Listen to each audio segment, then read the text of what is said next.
berlalu dengan sangat cepat. Hari berganti hari, minggu berganti minggu, bulan berganti bulan, siang berganti malam dan malam berganti siang. Karena waktu berjalan dengan begitu cepat, jangan biarkan ia berlalu begitu saja. Lakukan yang terbaik untuk menjalani setiap waktu yang kamu miliki dan tetap awali dengan firman Tuhan. Kita berdoa. Damai sejahtera Allah yang melampaui segala akal kiranya memelihara hati dan pikiran kamu sekalian di dalam nama Tuhan Yesus Kristus. Amin. Jemaat yang terkasih dalam nama Tuhan Yesus Kristus, renungan harian HKBP Resort Sutoyo, Rabu 27 Oktober 2021, tertulis di Amsal 4 ayat 10, demikian dikatakan. Hai anakku, dengarlah dan terimalah perkataanku, supaya tahun hidupmu menjadi banyak. Di dalam bahasa Batak dikatakan, setangihon ale anaha, jalajakon ma akahataki, asa tabbadiho akataon ni ngolum. Demikian firman Tuhan. Rasanya semua orang ingin hidup umur panjang. Tak ada orang yang ingin umurnya pendek dan tidak ada orang yang tidak suka umur panjang. Bahkan Khairil Anwar dalam sebuah puisinya mengatakan, aku mau hidup 1000 tahun lagi. Dan harapan yang senada sering kita temukan juga dalam acara ulang tahun yang mengucapkan semoga diberi panjang umur ya. Memiliki umur panjang, sehat, dan bahagia menjadi dambaan banyak orang. Persoalannya, tidak ada orang yang dapat menambah umur atau membelinya sekalipun ia adalah orang yang berduit. Kematian tetap saja membayangi dan membatasi masa hidup manusia. Kalau begitu bagaimana supaya kita bisa berumur panjang? Apa rahasianya? Apa yang harus kita lakukan? Saya membaca artikel tentang seorang warga Amerika yang bernama Arthur Reed yang berumur 123 tahun. Arthur menjalani hari-harinya dengan sering berjalan kaki sejauh 8 km ketika umurnya 100 tahun. Dan masih kuat mengayun sepeda sampai di umurnya 110 tahun. Ia juga masih bekerja sampai usianya 116 tahun. Hebat kan? Ketika ditanya tentang rahasia umur panjangnya, ia hanya menjawab demikian.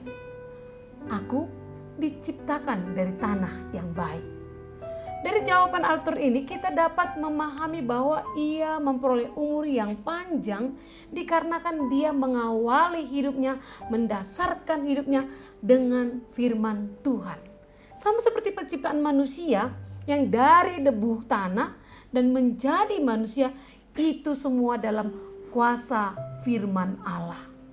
Kuasa firman Tuhan selalu penuh dengan hikmat yang memberikan pengertian, yang mendatangkan sukacita dan menjauhkan kita dari beban dosa. Raja Salomo dalam renungan hari ini juga menyatakan hal yang sama ketika dia sedang mendidik anak-anaknya. Dia menyatakan kunci agar memiliki umur yang panjang adalah dengan mendengarkan didikan orang tua yang tentunya didasarkan dalam firman Allah yang memiliki hikmat. Hal ini selaras dengan Keluaran 20 ayat 12 tentang hukum Tuhan yang kelima, yakni hormatilah ayah ibumu supaya lanjut usiamu di tanah yang diberikan Tuhan Allah kepadamu. Hikmat Salomo berasal dari Allah. Karena itu, kata-kata dan perbuatan hikmatnya bersumber dari Allah, yaitu firman Tuhan. Sebab dasar atau permulaan dari hikmat adalah takut akan Tuhan. Dengan demikian kitab Amsal yang dituliskan oleh Salomo bertujuan dan mengajarkan bahwa memberi hikmat dan pengertian mengenai perilaku yang bijak, kebenaran, keadilan, kejujuran yang harus dilakukan oleh orang percaya dalam hidupnya yang mendatangkan umur yang panjang. Hikmat mengajarkan dan menuntun orang-orang menuju kepada jalan yang lurus. Di jalan yang lurus yang adalah jalan kebenaran sesuai dengan firman Tuhan itu. Kita akan aman, nyaman, dan damai yang mendatangkan hidup yang tenang. Langkah kaki kita tidak terlambat dan tak terhambat jika kita harus berlari. Tidak akan tersandung karena jalan lurus itu aman dan nyaman bagi hidup kita. Kita dapat memahami bahwa jalan lurus itu menunjuk pada Tuhan Yesus. Dialah sang jalan yang lurus, jalan kebenaran dan hidup. Semua orang berhikmat akan berada di dalam itu. Karena Yesuslah yang menjaga dan memberikan perlindungan bagi kita dari segala mara bahaya di dunia ini. Tuhan Yesuslah yang empunya hikmat itu. Dialah sang hikmat, sumber hikmat, dan sumber segala sumber kehidupan kita. Jadi amanlah jika kita terus berjalan bersama dengan Dia. Jadi hidup berhikmat berarti hidup yang teguh, tetap setia dan taat kepada Kristus. Namun perlu kita pahami juga bahwa jatah umur tiap-tiap orang telah ditentukan Allah dengan adil. Tuhan sanggup memberikan umur panjang kepada kita, tetapi harus memiliki dampak yang baik untuk pertumbuhan rohani kita dan juga orang lain. Seiring dengan doa panjang umur yang kita panjatkan, kita harus menunjukkan tanggung jawab terhadap waktu yang masih kita miliki, bahwa kita benar-benar memakainya untuk hal-hal yang berharga di mata Tuhan. Maka dengarkanlah dan turutilah hikmat yang diajarkan Salomo kepada kita di zaman sekarang ini. Hikmat menyanggupkan kita untuk memberi pengajaran. Hikmat juga mengajarkan kita untuk mengasihi dan menghormati orang tua.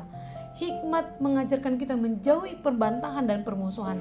Hikmat memusuhi kesesatan terhadap firman Tuhan. Karena dasar hikmat adalah takut akan Tuhan dan taat pada firman-Nya. Hikmat itu juga telah mengajarkan ayah dan ibu atau orang tua bertindak bijak dan tidak menyakiti anak-anaknya. Sehingga di hari-hari hidupnya ada kedamaian dan kesukaan yang membuat hati gembira dan bahagia yang mendatangkan umur yang panjang. Orang berhikmat diberikan umur panjang karena kasih dan setianya pada Tuhan dan ketulusannya bagi sesama manusia. Keluarga dan umat Kristen haruslah hidup dalam hikmat Kristus. Sebab dengan demikian kita menikmati umur panjang, diberkati, nyaman, damai, dan sejahtera. Lebih dari itu, kita menerima keselamatan sempurna dalam Tuhan Yesus, Juru Selamat dunia. Semoga Tuhan memberkati kita dengan umur, waktu, dan kesempatan yang mampu kita pakai dengan sebaik-baiknya, yang bermanfaat buat hidup kita dan orang lain, untuk memuji dan memuliakan Tuhan di dunia ini. Amin. Kita berdoa. Tuhan, terima kasih atas firman yang telah kami dengar. Ajarlah kami terus agar tetap setia mendengarkan akan firman-Mu, dan tuntunlah kami hidup dalam hikmat-Mu, agar dari hidup kami, hidup keluarga kami, nama-Mu dimuliakan, dan kami layak menerima kehidupan yang kekal. Terima kasih Tuhan Yesus. Amin. Jemaat Tuhan, selamat beraktivitas untuk hari ini. Salam sehat, Tuhan Yesus memberkati.